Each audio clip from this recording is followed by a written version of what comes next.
Salam cerdas, Ibu, Bapak, Saudara-saudara yang saya hormati.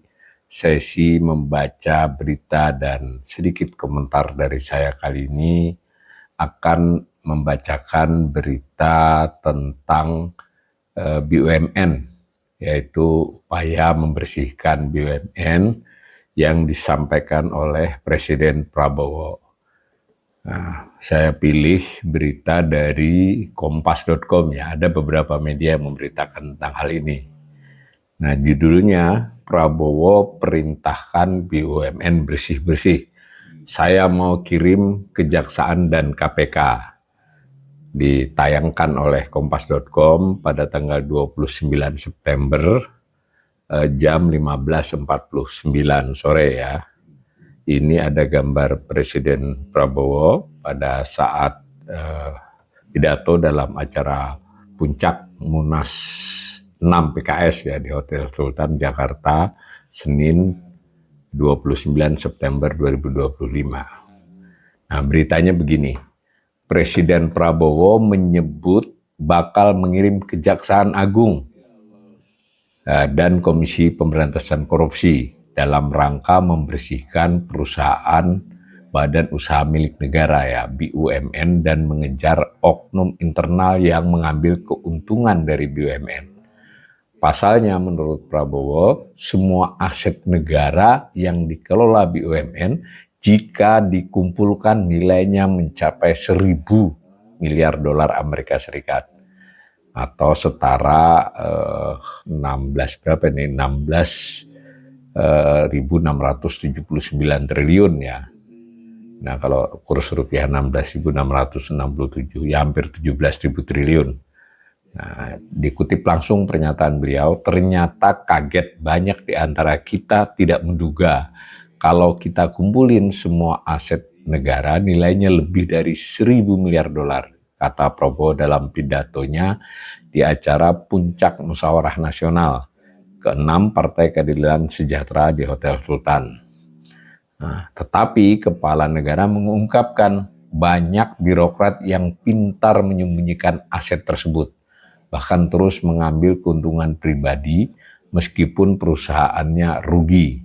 Nah, dikutip langsung pernyataannya, tinggal manajemen saya perintahkan bersihkan itu BUMN.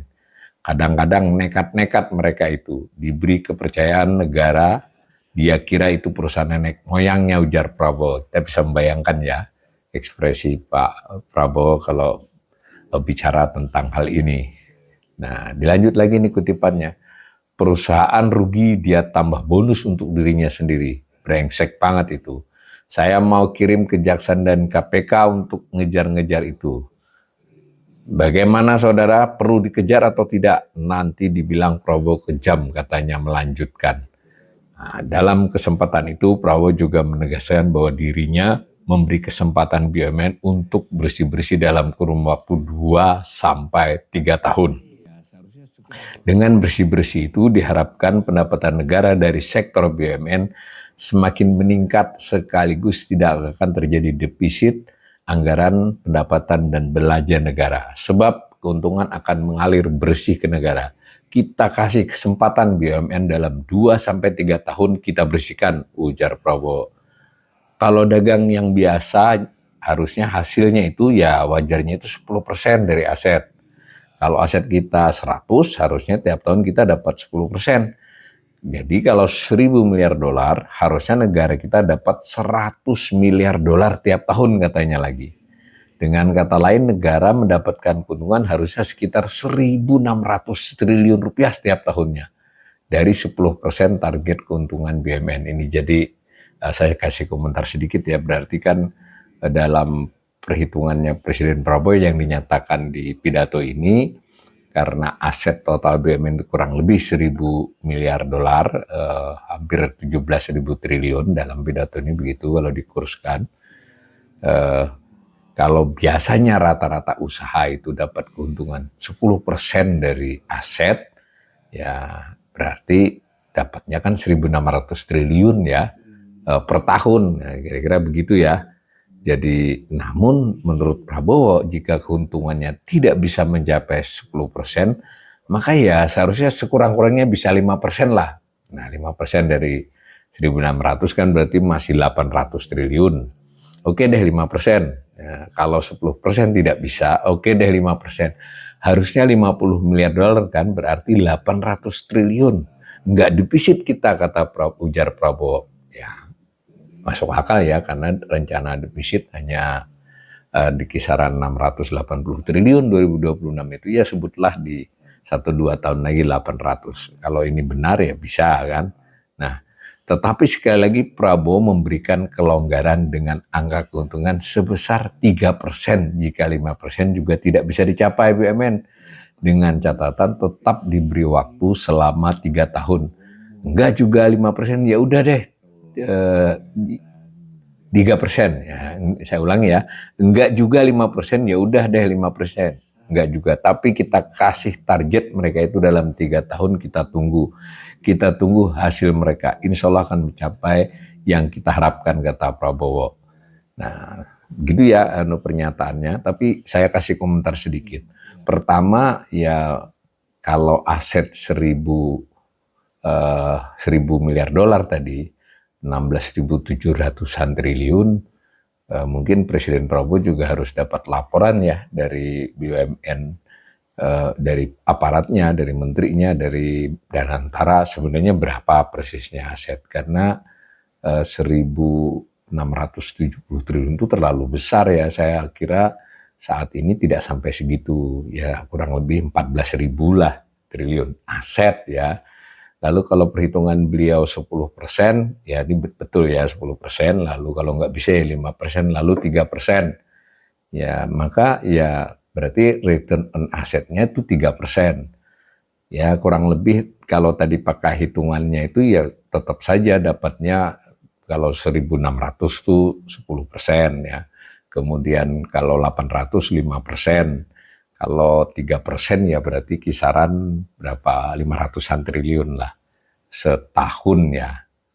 Nah ini menarik ya menurut saya, karena selama ini itu rata-rata BUMN itu laba yang disampaikan kepada BUMN, jadi bukan laba BUMN itu satu hal. BUMN itu ya kurang lebih 80%-nya milik pemerintah, karena ada BUMN yang perusahaan publik ya, yang kepemilikan publik mencapai lebih dari 40%, tapi total seluruh BUMN sebutlah 80-an%. Nah, laba yang diberikan selama ini maksimal 90 triliun ya, rata-rata di bawah itu, ada pernah 60, 50, 70, belakangan 90 lah. Nah, menjadi 500 sebutlah yang 3% tadi, saya kira ini sebuah langkah yang luar biasa. Sinyalemen Presiden ini bahwa harusnya mampu 500 bahkan tadi 1.600 triliun ya.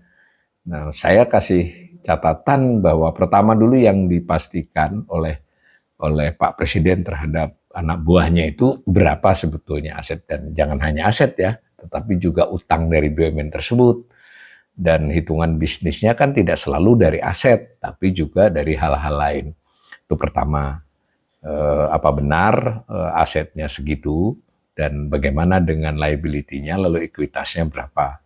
Yang kedua, BUMN itu tidak seluruhnya, ada dua macam ya. Dari sisi tujuannya, sebagian BUMN itu memang untuk pelayanan publik, bukan untuk mencari laba ya. Memang begitu kan aturannya BUMN.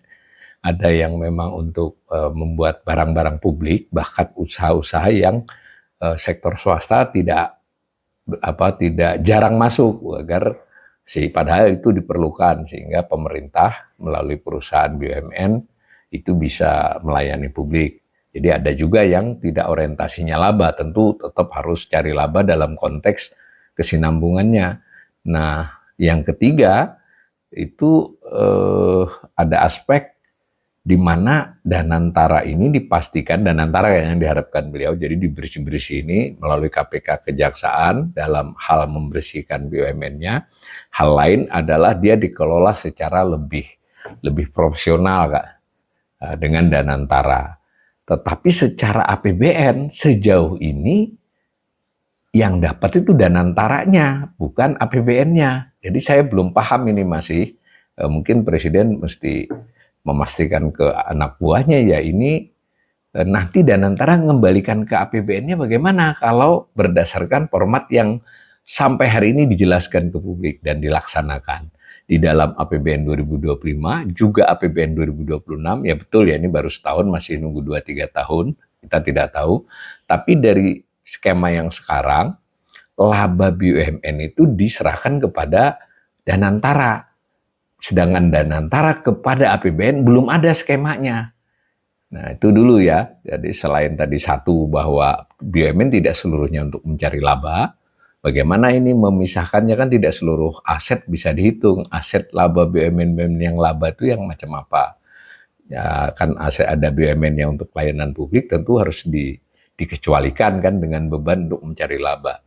Karena kalau semuanya mencari laba nanti bisa saja jadi terjadi perebutan dengan swasta untuk seluruh aspek, kan tidak akan. Maksudnya BUMN itu adalah tidak seluruhnya dia harus bersaing dengan swasta. Itu satu aspek. Dan aspek kedua yang tadi, bahwa ini kita masih menunggu skemanya itu seperti apa, karena skema yang sampai saat ini dinyatakan dalam APBN itu laba BUMN dikasihkan kepada Danantara ya, bukan kepada APBN.